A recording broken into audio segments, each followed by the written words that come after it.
Two buses carrying schoolgirls travel through the woods on a roadway. Everyone talks cheerfully as a recluse named Mitsuko crafts a poem. Her friends encourage her to let go of the notebook and explore the world outside of it. Mitsuko bends down to pick up her pen when a surge of wind rips through the school buses, severing everyone else on board. When Mitsuko glances up, she notices that the bus has no roof, and her friend's upper parts are missing. Moments later, a second surge of wind strikes, but Mitsuko ducks just in time to avoid being slain alongside her comrades. When the bus stops, she hops down and sprints down the roadway through the upper parts of the deceased. A group of 4 girls is strolling ahead of her. She pushes one of them to the ground, saving her life as the other girls face the same fate. But barely a moment later, the girl dies while attempting to save a group of cyclists. Mitsuko runs as far as she can till she reaches a river after being abandoned once more.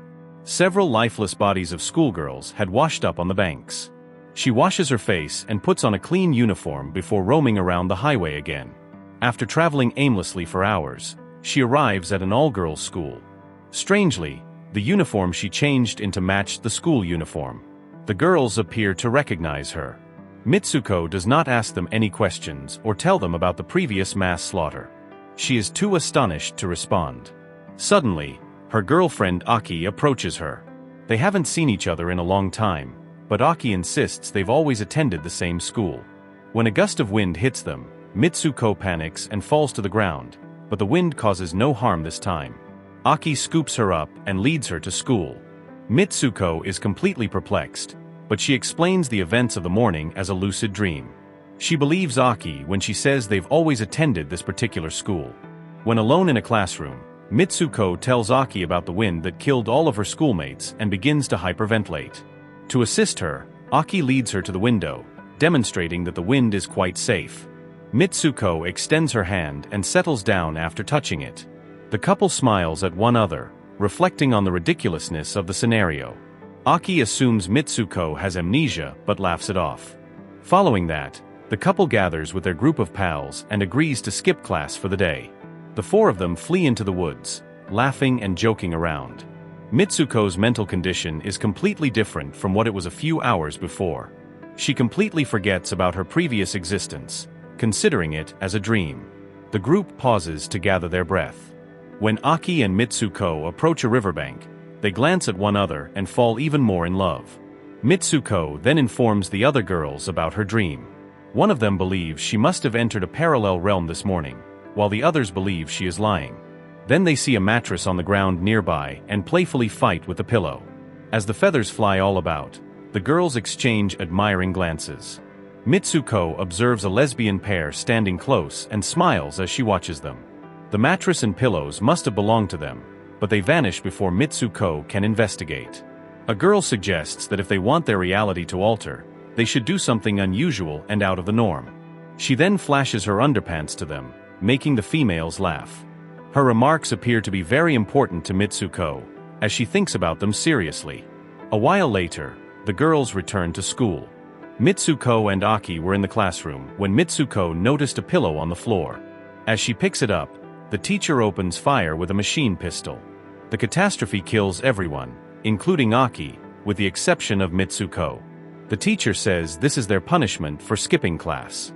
She is about to kill Mitsuko as well, when 2 of her other friends intervene and help her escape. They are also slain in the process, but before she dies, the girl from earlier advises Mitsuko that she may go wild if necessary. Mitsuko and the remaining girls flee the school while being fired on by the teachers. The majority of them are killed, but 5 of the females manage to escape. Suddenly, a devastating gust of wind kills the others, leaving Mitsuko alone yet again. Before dying, the girls inform Mitsuko that she is now responsible for everything. Mitsuko runs for several minutes, pursued by the wind, before arriving in a populated town. A crowd of people is walking down the street, but she pushes them aside and keeps sprinting. She finally stops when she arrives at a police station and meets a female cop. The police initially believes Mitsuko is a madman since she refuses to speak and only gestures in one direction, but then he calls her Keiko. When Mitsuko looks in the mirror, she is surprised to realize that she has transformed into a completely different person. The cop turns out to be Keiko's friend Tomoko, who is enthusiastic about Keiko's upcoming wedding in a few hours. Keiko, who was a different person just seconds earlier, is completely perplexed. She cannot think clearly and lets Tomoko do anything she wants. They take a car to the chapel where she is getting married. The morning has been a roller coaster ride for her, and it only becomes crazier when a swarm of women follow their car as if Keiko is famous. They all emphasize how delighted they are for the wedding. Many women surround and welcome her in the chapel. When she enters the changing room, she is shocked to see Aki getting ready for the wedding. She nearly doesn't believe her sight as her mind goes blank. She tries to ask her what's going on, but Aki whispers to her to stay quiet for a bit. She also pledges to explain everything later, implying that she knows something Keiko does not. Following that, Keiko gets outfitted in a wedding gown. As the females talk about how lovely the bridegroom is, Keiko realizes she can't marry a man because she's in love with Aki. Aki observes her panic and asks the other girls to leave the room for some privacy. When they are alone, she addresses Keiko by her true name and encourages her to perform as instructed. Keiko still has no idea what's going on, but she trusts Aki enough to do as she says. After she gets ready, a group of girls enters the room and invites her to the chapel. Aki attacks and kills everyone to teach Keiko how to fight. Before sending her down the aisle, she gives Keiko a broken glass to harm anyone who makes her uncomfortable. Keiko comes down the aisle with a glass instead of flowers. The guests, all girls, shout and cheer for her. On the other end of the aisle stands an upright coffin containing her groom. Suddenly, the guests begin making improper gestures and removing their garments. They mock Keiko and push her toward the casket. When it opens, it reveals that her future husband is a repulsive creature with a pig's head and a man's physique. The crowd forces her to kiss him, but Keiko uses the glass to stab him. In a moment of wrath, she murders several of the girls surrounding her. Aki arrives almost in time to help her, but they are stopped by two instructors from the previous school. They fight the two and manage to flee outside the church. Aki gets busy diverting the teachers, but Keiko keeps running until she is stopped by a girl in a tracksuit. The girl addresses her as Izumi and invites her to a marathon. Keiko looks in the mirror and is astonished to discover herself turned into someone else. She is now known as Izumi, a popular marathon runner. A large audience cheers as she rushes beside her companions. Her classmates explain that she has been a good runner since middle school. Izumi has no idea what they're talking about, and she doesn't want to know the answers. Soon, she begins to enjoy herself and notices that her schoolmates are running alongside her.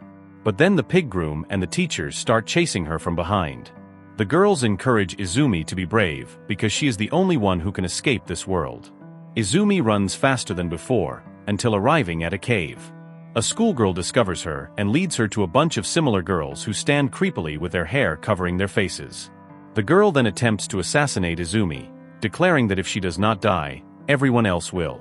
Aki arrives just on time to save her girlfriend. She then requests Izumi to repeat the words, "I am Mitsuko." When Izumi follows instructions, she returns to her previous form as Mitsuko. Mitsuko's final step in escaping this world is to tug on two cords coming out of Aki's wrist, which will cleave her in half. She does not want to hurt the person she cares about the most, but Aki drives her to pull the strings. As a result, she is severed in half, and Mitsuko enters the actual world. She ends herself in a restaurant where the first male characters in the film appear. As she walks deeper in, she notices a group of perverted males staring at a poster of her, Izumi, and Keiko. It turns out she is in a vulgar metropolis called Males' World, where only males play the deadly 3D survival computer game tag. The only controllable characters in the game are Mitsuko, Izumi, and Keiko, all of whom are her. A man recognizes Mitsuko and informs her that she is in the future. Mitsuko drops out and awakens in a cave-like setting with all of the game's characters displayed as mannequins. While walking about, she comes across an elderly man playing a game on his television. He reveals that she is 150 years into the future. He admired her back in high school. After she died, he extracted her and her friend's DNA and created clones for his 3D game for men's amusement.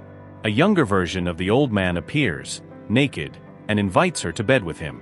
The old man reveals that the last step of the game is the realization of his biggest desire, to be intimate with her.